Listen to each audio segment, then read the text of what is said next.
చేయాలి, లేకపోతే చాలా ప్రమాదం అని చెప్పారు. పరీక్షలన్నీ చేశారు, రక్త పరీక్షలు అన్ని, స్కానింగ్లు అన్నీ అయిపోయినాయి. ఆపరేషన్కి సిద్ధపరిచిన వ్యక్తి అలా వెళ్ళిపోయాడు. మళ్ళీ కొన్ని రోజుల తర్వాత కానీ అపాయింట్మెంట్ దొరకలేదు. దొరికిన తర్వాత ఆపరేషన్ చేయడానికి మళ్ళీ టెస్ట్ చేయాలన్న.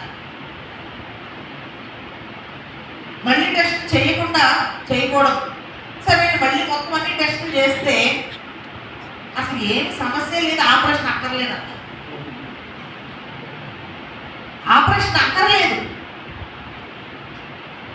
చూడండి, దేవుని బిడ్డలకు సాగు చెప్పకుండా విధేయత చూపినందుకు ఎలాంటి గొప్ప కార్యం జరిగింది. మన బ్రతుకులో ఎంత దేవుని మాటకు, దేవుని బిడ్డల మాటకు విధేయులు అవుతున్నాం. అమ్మ ఏం కాదులే, పర్వాలేదు రా అంటే అమ్మ మన సాగులే మనం చెప్తూ ఉంటాం. ఎలా మేలు పొందుకుంటాం? దేవుని మాట వినము, దేవుని బిడ్డల మాట వినము, విశ్వాసం ఉండదు.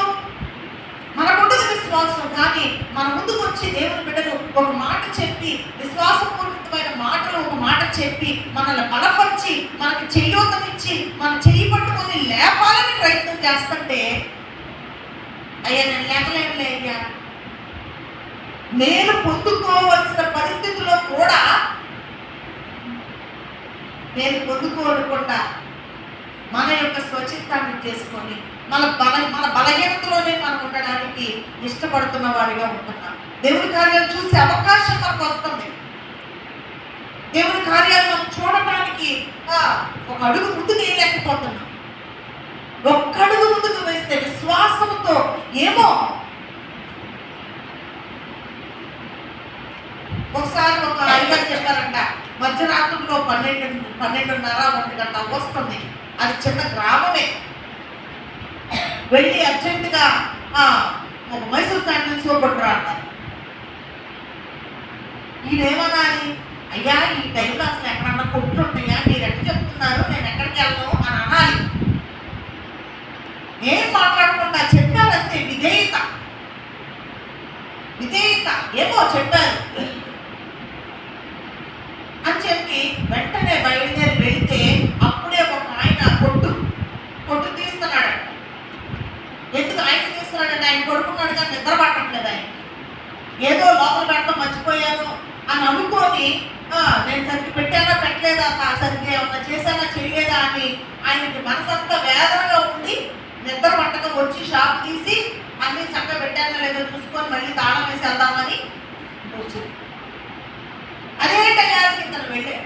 అతను అనుకున్నాడంట, ఏమో విశ్వాసంతో వెళ్ళాడు, దేవుడి సేవకులు ఎందుకు చెప్పారు అని చెప్పి వచ్చాడు. కానీ కార్యం జరిగిందా జరగలేదు. దేవుడు మన కొరకు చేస్తాడు, కానీ ఆ విశ్వాసం మనకు ఉండాలి. దేవుడు కార్యం చేస్తాడు. ఏమో దేవుడు బిడ్డలు చెప్పినందుకన్నా దేవుడి కార్యం నా పట్ల జరుగుతుంది. వాడు చెప్పింది నేను వినాలి, వాడు చెప్పింది నేను చెయ్యాలి అన్న విశ్వాసం మనం ఉంచాలి. ఈ దినాల్లో అలాంటి విధేయత లేక, అలాంటి విశ్వాసం లేక దేవుని కార్యాలు మనం చూడలేకపోతున్నాం. మనమే అనేస్తాం, దేవుడు ఎలా చేస్తాడు,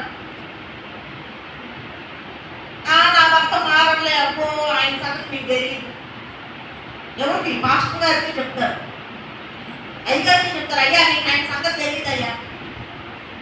ఆయనేమో విశ్వాసంతో ప్రార్థన చేద్దామమ్మా, ఇలా మాట్లాడమ్మా పరిస్థితులు అని చెప్తుంటే ఆయన మారడు. ఎంత అవిశ్వాసమో చూడండి. మన యొక్క అవిశ్వాసాన్ని బట్టి దేవుడి కార్యాన్ని మనం చూడాలి. యేసు ప్రభు కూడా తన స్వజనుల దగ్గర, స్వగ్రామంలో ఎన్నో అద్భుతాలు చేయగలిగి వేరే చోట చాలా చేశారంట. కానీ అక్కడ చేయలేకపోయారు. ఎందుకు చేయలేకపోయారంటే వారి యొక్క అవిశ్వాసాన్ని. మన జీవితంలో కార్యం జరగడం లేదు అంటే మన యొక్క విశ్వాసాన్ని బట్టి, మన బలహీనమైన మనస్సును బట్టి మన జీవితాల్లో కార్యాలు జరగడం లేదు. నమ్మలేకపోతున్నాము దేవుని కార్యాన్ని మనము పొందుకోలేకపోతున్నాము. దేవుని బిడ్డలుగా దేవుని ఆత్మ నడిపింపు